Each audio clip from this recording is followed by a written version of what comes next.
ആ അനുഭവപരിചയക്കുറവിൽ നിന്ന് എന്തെങ്കിലുമൊക്കെ ചില വീഴ്ചകൾ വന്നിട്ടുണ്ടെങ്കിൽ അത് ഒരു മാപ്പ് കൊടുത്ത് ഇങ്ങനൊരു അഡ്ഹോക് കമ്മിറ്റിയിലേക്ക് എത്താതെ ആ പഴയ ഭരണസമിതിയെ നിലനിർത്തണമായിരുന്നു എന്നാണ് എൻ്റെ അഭിപ്രായം. ഒരു ഗൂഢാലോചന ഉണ്ടായിട്ടുണ്ട് ഈ കമ്മിറ്റിയെ പിരിച്ചുവിടുന്നതിന് ചർച്ചകൾ വന്നതിനൊക്കെ.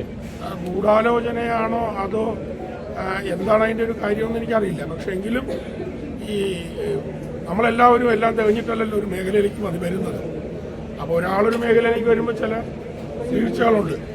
ആ വീഴ്ചകൾ വരുമ്പോൾ ആ വീഴ്ചകളെ കറക്റ്റ് ചെയ്ത് കൊടുക്കാനുള്ള ഒരു വലിയ അധ്യാപകന്റെ ജോലിയാണ് ജനറൽ ബോഡി ചെയ്യേണ്ടത് എന്ന് ഞാൻ വിശ്വസിക്കുന്നു. പകരം ഒരു കൂട്ടമായിട്ട് കമ്മിറ്റിയെ സ്വാഭാവികമായിട്ടും അങ്ങനെ ആയിരിക്കുമല്ലോ. ഒരു വലിയൊരു ഗ്രൂപ്പ് ഓഫ് ആൾക്കാർ അഭിപ്രായം പറയുന്നതുകൊണ്ടായിരിക്കുമല്ലോ ഒരു കമ്മിറ്റിക്ക് രാജിവെച്ചൊഴിഞ്ഞ് പോയി വരിക.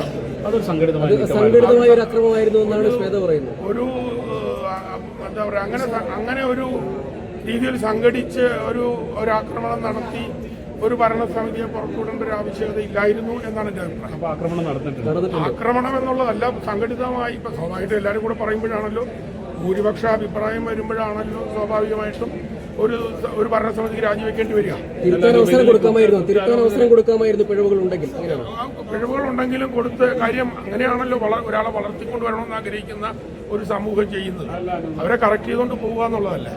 ഇത് കുറ്റാരോപിതർ തിരികെ വരുന്നതിന് വേണ്ടിയുള്ള സംഘടിതമായ ഒരു നീക്കം അങ്ങനെ വരാതിരിക്കാൻ സമൂഹവും എന്നെപ്പോലത്തെ കലാകാരന്മാരും ശ്രേഷ്ഠരായി നിങ്ങളെപ്പോലത്തെ മാധ്യമ സുഹൃത്തുക്കളും കണ്ണും കാതും തുറന്നിരിക്കുക. അതാണ് നമ്മുടെ അടുത്ത തലമുറയ്ക്ക് കൊടുക്കാനുള്ള അങ്ങനെ നീക്കം വരാതിരിക്കട്ടെ എന്നാണ്. വരാതിരിക്കാൻ നിങ്ങൾ പ്രത്യേകം ശ്രദ്ധിക്കുക.